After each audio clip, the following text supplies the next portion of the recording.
Oke, teman-teman, hari ini kita sedang melakukan podcast Madu Koloni. Di samping saya sudah ada Bapak Sahar selaku Siap. owner dari PT Lima Madu Aisyah. Kita akan berbincang-bincang tentang fakta atau mitos tentang madu. Ya, oke. Jadi, oke, Jadi, silakan ownernya tuh. kita santai-santai saja ya. Oke, assalamualaikum warahmatullahi wabarakatuh. Waalaikumsalam. Jadi kita bahas tentang madu memadu ini sore ini. Madu. Mitos atau fakta yang banyak beredar di masyarakat tentang madu.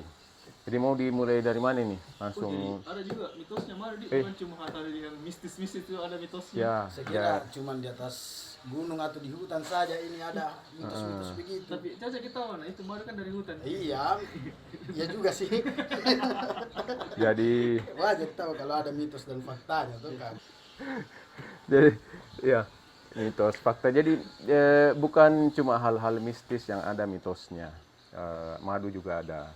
Misalnya madu mengkristal lah, dianggap palsu, sudah dipastikan palsu ketika itu mengkristal. Kemudian madu asli itu tidak dihinggapi semut, kemudian dia harus selalu kental.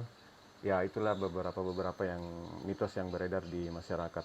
Kita bahas mungkin di kesempatan ini beberapa ya, mungkin tidak langsung tuntas, tapi kita akan bahas diantaranya.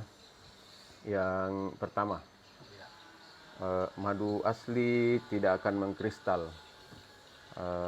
Sehubungan dengan ini, jadi madu itu semua berpotensi untuk mengkristal, tergantung kandungan glukosa sederhana yang dibawa oleh lebah ke sarang. Jadi ini sangat dipengaruhi, pertama, jenis nektar apa yang dikonsumsi si lebah, jenis nektar apa, kemudian suhu daerah setempat, apakah dia dingin atau suhunya normal. Itu juga sangat berpengaruh, karena jadi intinya ini salah satu mitos. Jadi memang kadang didapati bahkan di sarang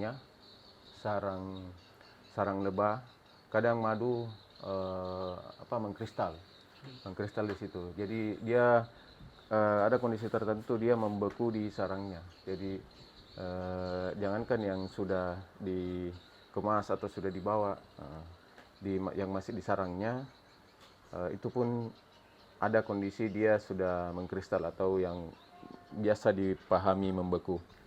Berarti kalau keras gitu apakah masih bisa dijadikan apa kayak obat atau apa semacam itu kalau misalnya membeku? Jadi kondisi madu yang mengkristal ini dia sebenarnya tidak mempengaruhi kualitas, cuma karena pengetahuan kita selama ini kalau membeku itu sudah tidak asli, sudah ada campuran. Jadi kalau setiap masyarakat ya pasti nak kira ya palsu ini betul. Kak, membeku. Ya, seperti itu yang beredar. Jadi memang ada potensi tapi tidak selamanya. Jadi ada potensi memang ketika dia dikasih misalnya gula cair atau apa, dicampurkan, dioplos dan sebagainya, itu berpotensi itu. Tapi yang pengkristalan ini belum tentu ada campuran atau dan sebagainya, karena tadi dia dipengaruhi keseimbangan dari nektar. Jadi struktur glukosa dan fruktosa ini sangat berpengaruh. Kalau misal suatu nektar itu glukosanya lebih tinggi, perbandingannya 70-30, itu biasanya berpotensi. Misalnya yang berpotensi itu nektar misalnya nektar kaliandra, itu berpotensi tapi tidak langsung ya, dia butuh waktu juga, misalnya 3 bulan, 6 bulan. Kalau misal dia disimpan di dalam kulkas, itu bisa lebih cepat lagi. kemudian ada pertanyaan ini Pak. Mm-mm. Kan itu kalau ada nih yang beredar lah madu-madu oplos toh, madu-madu palsu. Ya. Terus untuk kita yang awam ini bagaimana bisa dilihat gitu itu madu asli itu madu palsu dengan kasat mata? Boleh. Karena mungkin dibuka gitu lah, asli Iya. gini dan toh. Oke.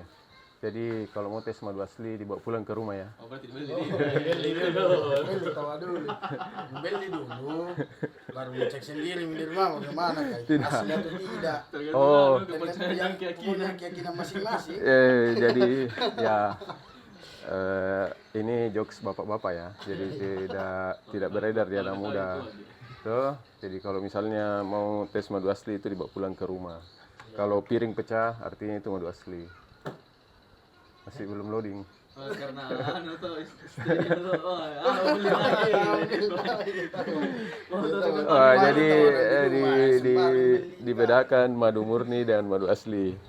Jadi kalau untuk membedakan dari tekstur pertama, tekstur madu asli atau madu murni itu dia memang kadang agak kental, kadang agak kurang kekentalannya tergantung kadar air. Kemudian dia selalu ada rasa khas saat ditelan. Rasa khas dari nektar itu selalu ada ikut di madu itu. Jadi saat ditelan ada rasanya memang, dan bagaimana membahasakan, memang harus sering-sering itu, dan aroma juga. Yang pertama ada rasa nektar, yang kedua ada aroma dari nektar yang memang itu tidak bisa hilang, dan dia ketika ada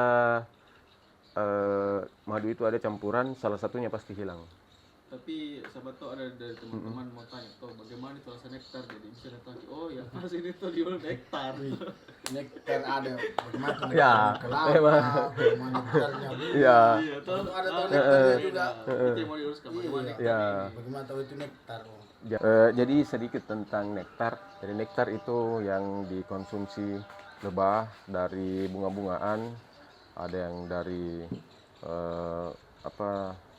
kelapa, kemudian ada yang dari mangga, ada yang dari rambutan. Jadi intinya cairan manis yang ada di dalam bunga yang dikumpul oleh lebah. Dikumpul, jadi dia bolak-balik sampai ribuan kali baru cukup 1 sendok. Jadi memang harus dihargai kerja kerasnya sang lebah. Kalau rasa nektar itu memang beda-beda. Tidak rasa yang pernah ada. Kalau nektar kelapa itu manisnya ada kecutnya, agak segar. Kemudian rambutan lebih manis. Kopi juga seperti itu. Jadi kopi juga teman-teman nektarnya ini ya khas ya. Bahkan di pasaran sendiri itu tersedia madu dengan nektar kopi khusus. Jadi memang dia tampakannya dia lebih bening kalau untuk nektar kopi. Jadi intinya yang madu mengkristal tadi itu sudah pasti palsu atau sudah pasti tidak asli, itu salah satu mitos yang beredar. Terus Jadi ingat itu teman-teman, jadi madu itu kalau yang membeku belum tentu palsu. Misalnya kalau ada ini madu membeku toh, beku. Terus ditaruh di atas meja. Itu kan biasa cara tentukannya nih yang membeku ini madu, akar murni semut atau tidak. Nah, Oke. bagaimana maksudnya itu kalau ini madu yang membeku toh, kan bingung juga ini asli atau tidak. Ada orang bilang kalau membeku itu toh tidak asli gitu. Tapi kalau asli. taruh di sini dan akar murni semut. itu kalau dana kerumuni semut tidak asli. Dari tahu juga kita itu karena dari kopan tuh dari orang-orang tua yang bilang begitu. Eh, Ya mungkin bisa jawab bagaimana soal itu. Oke. Ya. Jelaskan bagaimana itu. Jadi terkait dia dikerumuni semut atau tidak, itu mitos lain lagi yang beredar. Jadi terserah dia mau membeku, dia mau tidak. Dia kebanyakan madu asli itu dari beberapa jenis nektar, dia kebanyakan disukai oleh semut karena manis. Jadi sebenarnya pertanyaan ketika madu itu tidak disukai semut, jangan sampai ada zat-zat lain sampai dia tidak disukai oleh semut. Tapi pada dasarnya semua madu kebanyakan ya, kecuali nektar-nektar tertentu yang memang rasa nektarnya pahit dan tidak ada nektar lain yang masuk ke situ, dia nektar tunggal. Biasanya ada memang jenis tertentu yang tidak disukai semut, tapi kebanyakan madu itu disukai semut karena beberapa kejadian madu yang jatuh itu misalnya panen terus jatuh, sarangnya jatuh, itu pasti dikerumuni semut. Bahkan kalau misal ada mungkin nanti di next video kita tampilkan videonya yang ditaruh di lantai, kemudian dari sarang langsung ke lantai, dan di lantai itu dikerumuni semut. Coba lihat teman-teman, sarang lebah itu selalu dia cari tempat yang tinggi. Ya salah satunya dia hindari itu hama, dan hamanya itu semut. Hamanya itu lebah itu semut. Bahkan beberapa kejadian, terutama yang jenis lebah apis cerana atau biasa kalau di kampung kita bilang yang bara-bara, itu dia tinggalkan sarangnya. Kan biasa dia di rumah terus dalam lemari, tempat pakaian, di sudut-sudut. Ada juga yang budidaya yang kurang lebih tingginya 1 meter saja dari tanah. Dia tinggalkan tempatnya karena dimasuki sama semut sarangnya. Jadinya dia yang mengalah, dia cari tempat baru. Karena masih semut sarangnya Pak. Malam ini kasih yang ya, lebay.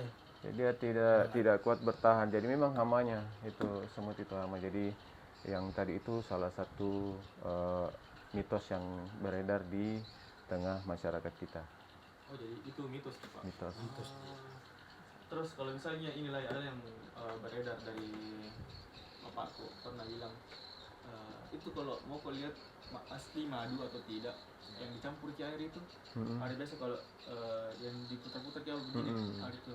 Jadi kalau tergambar ki anunya, sarannya asli beda. Wih. Oh, ya. Bisa menggambar sendiri nih. Asli Ya nih. kan kita tahu gitu di teleponnya kita. Ada saran yang bilang, jangan kau duduk di pintu, pemali. Maksudnya artinya kan menghalangi ke orang. Jangan kau pakai payung dalam rumah. Atau buat apa iyo? Kan bisa di luar gitu. Cuma mau diartikan bagaimana maksudnya itu. Oke, jadi yang tadi itu biasa juga saya lihat beberapa videonya beredar, misalnya di piring putih kasih air, kemudian masukkan madu, kemudian digoyang pelan-pelan, diayak pelan-pelan, dia akan secara otomatis berbentuk heksagonal atau segi 6 kan, segi 6 heksagonal. Jadi itu salah satu mitos-mitos yang beredar karena pencuci piring pun, pokoknya intinya semua cairan yang kental ketika diturunkan di piring putih, dikasih air, kemudian diturunkan di piring yang warna putih biar mudah kelihatan, kemudian diayak pelan-pelan, digoyangkan pelan-pelan, dia pasti membentuk heksagonal segi 6. Jadi itu bukan cuma terjadi di madu,